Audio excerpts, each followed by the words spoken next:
సచివాలయ ఉద్యోగుల సంఘం అధ్యక్షుడైనటువంటి వెంకట్రామరెడ్డి సస్పెన్షన్ని ఆంధ్రప్రదేశ్ ప్రభుత్వం ఎత్తివేయబోతుందని, అయితే ఈ విషయం ముఖ్యమంత్రి గారికి అలాగే సిఎస్ గారికి తెలియదని ఒక ఐఏఎస్ ఈ అంశంలో చక్రం తిప్పబోతున్నాడు అనేటువంటి ప్రచారం ఇప్పుడు సోషల్ మీడియా వేదికగా చక్కర్లు కొడుతున్నటువంటి నేపథ్యంలోనే నిజంగా వెంకట్రామరెడ్డి మీద ఉన్నటువంటి సస్పెన్షన్ ఆంధ్రప్రదేశ్ ప్రభుత్వం ఎత్తేయబోతుందా? ఇది నిజంగా నారా చంద్రబాబు నాయుడు గారికి అలాగే సిఎస్కి తెలియకుండా జరుగుతుందా? ఈ సస్పెన్షన్ ఎత్తివేసే దాంట్లో ఒక ఐఏఎస్ చక్రం తిప్పుతున్నాడా? ఒకవేళ ఐఏఎస్ చక్రం తిప్పుతూ ఉంటే ఆ ఐఏఎస్ ఎవరు?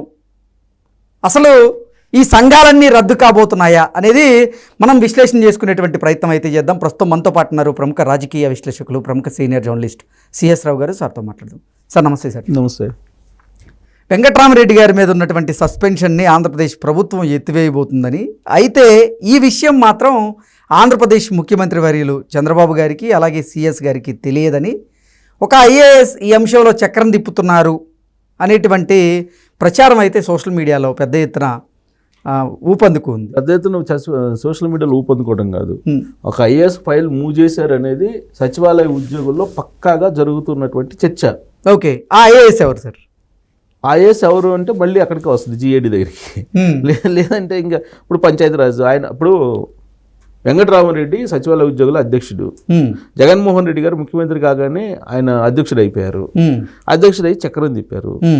సరే, ఆయన ఏవైతే రూల్స్ ఉన్నాయో ఆ రూల్స్ ప్రకారం నువ్వు ఏం చేసుకున్నా ఇబ్బందిలా రూల్స్కి ధిక్కరిస్తూ ఆయన వ్యవహరించారు. ఎన్నికల సమయంలో 2024 ముందు ఆయన ఏం చేశారని అంటే సచివాలయంలో కూర్చొని గ్రామ వార్డు సచివాలయానికి సంబంధించిన సిబ్బందిని అందరినీ కూడా వైఎస్ఆర్ కాంగ్రెస్ పార్టీకి పనిచేయాలని చెప్పి ప్రచారం చేసినటువంటి ఉద్యోగి ఆయన.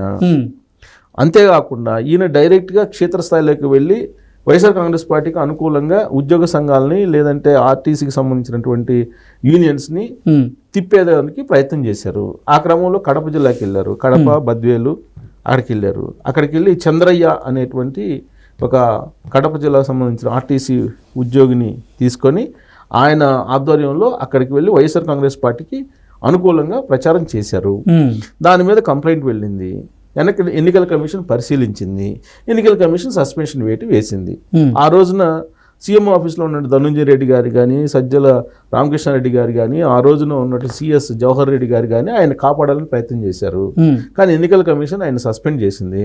ఆ సస్పెన్షన్ అయిన తర్వాత ఇమీడియట్గా ప్రభుత్వం మారింది. ప్రభుత్వం మారిన తర్వాత 2 వారాల్లో విచారణ అధికారిని ఏర్పాటు చేసి విచారణకు సంబంధించినటువంటి ఇన్ఫర్మేషను లేదంటే ఆ సస్పెన్షన్కి సంబంధించిన ప్రాసెస్ ఏదైతే ఉందో ఆ సస్పెన్షన్ సంబంధించిన ప్రాసెస్కి విచారణ అయితే వేయాలి కదా, విచారణ చేసి ఒక ఫైల్ తయారు చేయాలి. ఎందుకు సస్పెండ్ చేశారో అతని యాక్టివిటీస్ ఏంది, అక్కడ చంద్రయ్యని కలిసారా, చంద్రయ్య కాకుండా ఇంకెవరినైనా కలిసారా, చంద్రయ్యతో పాటు ఏ యూనియన్స్ని కలిసారు, ఆ యూనియన్స్ వాళ్ళు చెప్తుంది ఏంటి, ఇవన్నీ కూడా విచారణ చేసి ఫైల్ మూవ్ చేయాలి. ఫైల్ మూవ్ చేసిన తర్వాత అతన్ని శిక్షించాలి. ఇది కదా జరగాలి. కానీ గవర్నమెంట్ వచ్చిన తర్వాత ఇప్పటి వరకు కూడా 4 నెలలు అయింది. 4 నెలలు విచారణ వేయలేదు, ఆయన మీద విచారణకు ఆదేశించలేదు. విచారణకు ఆదేశిస్తే విచారణ జరిగితే కనుక ఆ విచారణలో వాంగ్మూలం తీసుకుంటారు. తీసుకున్న తర్వాత అప్పుడు నోటీసులు ఇస్తారు. ఎవరికి? వెంకట్రామరెడ్డికి. ఇచ్చిన తర్వాత అతను ఇచ్చేటువంటి రిప్లైని తీసుకుంటారు. రిప్లైని తీసుకొని ఇలా ఎంక్వైరీకి ఆయన ఇచ్చిన రిప్లైకి సరిపోతే అప్పుడు సస్పెన్షన్ లిఫ్ట్ చేస్తారు. అలా కాకుండా అసలు విచారణ అధికారిని వేయకుండా అసలు దీని మీద విచారణ చేయకుండా ఉంటే కనుక రూల్స్ ప్రకారం 6 monthsకి ఆటోమేటిక్గా సస్పెన్షన్ రివోక్ అయిపోతుంది. ఓకే, సస్పెన్షన్ మ్యాక్సిమం 6 నెలలు, మ్యాక్సిమం 6 months సస్పెన్షన్. అవును. సో ఈ లోపు కనుక నువ్వు ప్రాసెస్ చేయకపోతే నీకు నిరాధారమైన ఆరోపణల కింద ఇది లిఫ్ట్ అయిపోతుంది, చాలా ఈజీగా లిఫ్ట్ అయిపోతుంది సస్పెన్షన్ అనేది. ఇప్పుడు ఆల్రెడీ 4 నెలలు అయింది. ఈ 4 నెలల పాటు ఏమీ విచారణకు ఆదేశించలేదు, విచారణ చేయలేదు, ఆయన కనీసం నోటీస్ పంపించలేదు, వివరణ అడగలేదు. షోకాజ్ నోటీస్ పంపించలేదా, వివరణ అడగలేదు.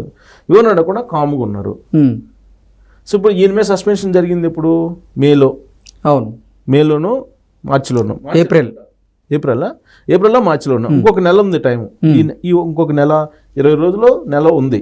ఈ 20 రోజులు కనుక కాముకుంటే ఆటోమేటిక్గా ఈ సస్పెన్షన్ రివోక్ అవుతుంది. ఇప్పుడు 6 నెల 5 నెలలు అయిపోయిందండి. ఇంకా మ్యాక్సిమం ఒక 20 రోజుల్లో 25 రోజుల్లో ఉంది. ఈ 25 రోజుల్లో కనుక ఇతని మీద విచారణ చేసి ఒక ఫైల్ కనుక తయారు చేయకపోతే ఆటోమేటిక్గా నీకు అతని మీద సస్పెన్షన్ అనేది ఉండదు. ఓకే, సస్పెన్షన్ క్యాన్సిల్ అయిపోతుంది, రద్దు అయిపోతుంది, విధుల్లో జాయిన్ అవుతారు. అందుకోసం ఒక ఐఏఎస్ అధికారి చక్రం తిప్పుతున్నాడు. సరే, అతని పేర్లు మనం చెప్పకూడదు, కానీ ఇప్పుడు సీఎం ఆఫీస్లో ఉండేటువంటి వాళ్ళే సపోర్ట్ చేస్తున్నారు అనేది కూడా ఒకటి వినిపిస్తుంది. సీఎం ఆఫీస్ నుంచి కూడా సపోర్ట్ ఉంది. అందుకే ఐఏఎస్ ఎవరైతే ఉన్నారో వెంకటరామరెడ్డికి సపోర్ట్ చేసేటువంటి వాళ్ళు, ఆ ఐఏఎస్ సీఎం ఆఫీస్లో ఉండేటువంటి వాళ్ళకి చాలా క్లోజ్. వాళ్ళు ఐఏఎస్ల సంఘం ఉంటుంది కదా, జనరల్గా ఐఏఎస్లకి ఐపీఎస్లకి వాళ్ళకి సంబంధాలు ఉంటాయి, బలమైన సంబంధాలు ఉంటాయి. ప్రభుత్వంలో ఎవరున్నా, జగన్మోహన్ రెడ్డి గారు ఉన్నా, చంద్రబాబు గారు ఉన్నా, లేదంటే ఇంకొకళ్ళు ఉన్నా వాళ్ళు సేవ్ చేసుకుంటుంటారు, సేఫ్ గార్డ్ చేసుకుంటుంటారు. వాళ్ళకి కావాల్సిన వాళ్ళని రక్షించుకుంటూ ఉంటారు. చట్టాలని ఏ విధంగా పక్కదావ పట్టించాలి, చట్టాల్లో ఉన్న లూప్ హోల్స్ అనేది బాగా తెలుసు వాళ్ళకి. సో అతన్ని వెంకటరామరెడ్డి అని అతన్ని సేవ్ చేసుకోవడానికి ఒక ఐఏఎస్ చక్రం తిప్పుతున్నారు. ఆ ఐఏఎస్ సీఎం ఆఫీస్లో ఉండేటువంటి వాళ్ళకి బాగా క్లోజు అనేది ఒకటి సచివాలయంలో వినిపిస్తుంది. దానికి బలం చేకూరే విధంగా ఆయన మీద విచారణ ముందుకు పోవట్లేదు, ముందుకు అసలు ఒక అడుగు కూడా వెయ్యలేదు. ఇలాంటి పరిస్థితుల్లో ఈ మధ్యకాలంలో ఒక ఇన్సిడెంట్ ఏంటంటే, అసలు సచివాలయ సంఘాన్ని ఏదైతే ఉందో సచివాలయ సంఘం దాన్ని ఎందుకు రద్దు చేయకూడదు అనేది ప్రభుత్వం నుంచి ఒక ప్రతిపాదన, ప్రభుత్వం వైపు నుంచి ఒక నోటీస్ ఏదో అంటే ఒక ప్రతిపాదన వెళ్ళింది. అసలు ఈ ఉద్యోగుల సంఘాలు ఏవైతే ఉన్నాయో రెడ్డికి కాదు, సంఘానికి నోటీస్ పంపించారు. మీ ఉద్యోగుల సచివాలయ ఉద్యోగుల సంఘాన్ని ఎందుకు మేము రద్దు చేయకూడదు, ఇది వెంకటరామరెడ్డి ఇష్యూలోనే సంఘానికి పంపించారు. ఆ సందర్భంగా సంఘంలో ఉండేటువంటి వాళ్ళు, ఆ సంఘంలో ఉండేటువంటి కొంతమంది కార్యదర్శులు ఎవరో రాజీనామాలు చేసేసి కామ్ అయిపోయారు అని అంటున్నారు. కొంతమంది ఆల్రెడీ రాజీనామా చేశారు అంటున్నారు. సో ఇప్పుడు వెంకటరామరెడ్డి అధ్యక్షుడు కాబట్టి వెంకటరామరెడ్డి అధ్యక్షతలో ఉన్నటువంటి ఈ సంఘం యొక్క క్రెడిబిలిటీ ఏంటి? రూసా చట్టం ప్రకారం తర్వాత 64 ఆంధ్రప్రదేశ్ ఉద్యోగులకు సంబంధించి సర్వీస్ రూల్స్ ఉన్నాయి. వీటి ప్రకారం ఈ సంఘాన్ని రద్దు ఎందుకు చేయకూడదు అనేటువంటి ఒక నోటీసు ప్రభుత్వం నుంచి సంఘానికి వెళ్ళినట్టు తెలుస్తుంది. సో అప్పుడు సచివాలయ సంఘాన్ని కనుక రద్దు చేస్తే ఇంక ఎన్నికలు ఉండవు, సచివాలయ సంఘం ఉండదు, క్లోజ్ అయిపోతుంది దాంతో. లేదంటే ఆ సంఘాన్ని పెట్టుకొని ప్రభుత్వంలో ఉండేటువంటి పాలకుల్ని బ్లాక్మెయిల్ చేస్తున్నారు కొంతమంది. వాళ్ళల్లో వెంకటరామరెడ్డి గారు ఒకళ్ళు. జగన్మోహన్ రెడ్డి గారికి సపోర్ట్ చేసే పని అయితే నువ్వు ప్రభుత్వంలో ఎందుకు, ప్రభుత్వ అధికారిగా ఎందుకు అసలు, ప్లస్ సచివాలయ సంఘ అధ్యక్షుడిగా ఉంటూ చేసిన పని ఏంటి? ఎన్నికల ప్రచారం. తనకి జగన్మోహన్ రెడ్డి ఇంపార్టెంట్ అని చెప్పి ముందే చెప్పాడు. జగన్మోహన్ రెడ్డి మళ్ళీ అధికారంలో రావాలి, జగన్మోహన్ రెడ్డి వస్తేనే మనకు న్యాయం జరిగిద్ది అని చెప్పేసి ఆయన ప్రచారం చేసుకున్నాడు. సో అలాంటి ఆయన ఎందుకు ఎంకరేజ్ చేయాలి? కాబట్టి అసలు సంఘాన్నే లేపడేయాలి, ఈ సంఘమే ఉండకూడదు అనేటువంటి అభిప్రాయం ఉంది. గతంలో కూడా సూర్యనారాయణ అనేటువంటి అతను నెల 1వ తారీఖు జీతాలు ఇవ్వండి అని చెప్పి అడిగినందుకు ఆయన గవర్నర్ని కలిసినందుకు అప్పుడు ఆయన మీద కేసు పెట్టడంతో పాటు ఆ సంఘాన్ని కూడా రద్దు చేసే ప్రయత్నం జగన్మోహన్ రెడ్డి గారు చేశారు కదా. సో అలాగే ఇప్పుడు సచివాలయ ఉద్యోగుల సంఘాన్ని ఎందుకు రద్దు చేయకూడదు అనేటువంటి ప్రతిపాదన వస్తుంది. సో ఈ నేపథ్యంలో చంద్రబాబు నాయుడు గారు తీసుకున్న నిర్ణయాన్ని బట్టి వెంకటరామరెడ్డి భవిష్యత్తు అలాగే సంఘం రద్దుకు సంబంధించిన అంశం ఒక చర్చనీయాంశంగా మారింది.